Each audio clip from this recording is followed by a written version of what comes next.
Hi, my name is Yadira, and today I'll be presenting a project titled Soil Erosion Assessment in Arid Region. Soil erosion is a serious environmental issue that contributes to land degradation, reducing soil fertility and agricultural productivity worldwide. Gadi Nagamish is particularly vulnerable due to seasonal floods, which accelerate erosion and lead to infrastructure damage and economic loss. To better understand the risk in this area, I used the revised Universal Soil Loss equation and satellite-based remote sensing tools. The study had four main objectives. First, to evaluate the extent of erosion using the rules model. Second, to identify key environmental factors like topography, rainfall patterns, and land use changes.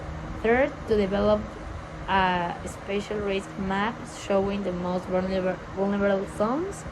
And fourth, to propose practical conservation strategies to improve soil stability and sustainability. In terms of data collection, I use the Sentinel-2 satellite imagery to analyze land cover and vegetation, a digital elevation model for topography, and field and lab soil test. The rules model includes 6 factors: R for rainfall erosivity, K for soil erodibility, LS for slope length and steepness, C for cover management based on NDVI, and P support practices, which were minimal in this case. For the analysis, I used GIS and remote sensing tools to map and integrate the data.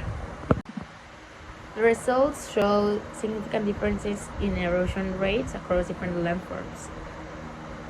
Tablelands had the highest rates, up to 55 tons per hectare per year, due to steep slopes and lack of vegetation. Basins in wady areas had the lowest erosion because of flatter terrain. Sand plains and terraces showed more erosion influenced by soil type and land use.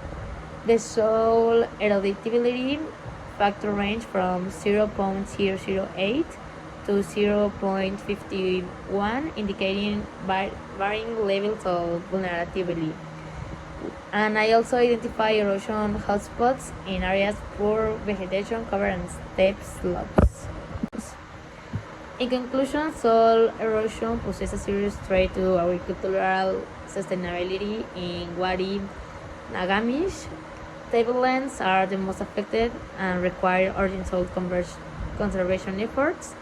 And some recommended strategies include increasing organic matter to improve soil structure, using no-till farming and direct setting methods, and choosing appropriate crops to minimize soil disturbance. And finally, my study shows that GIS and remote sensing are powerful tools to monitor erosion and guide land management decisions.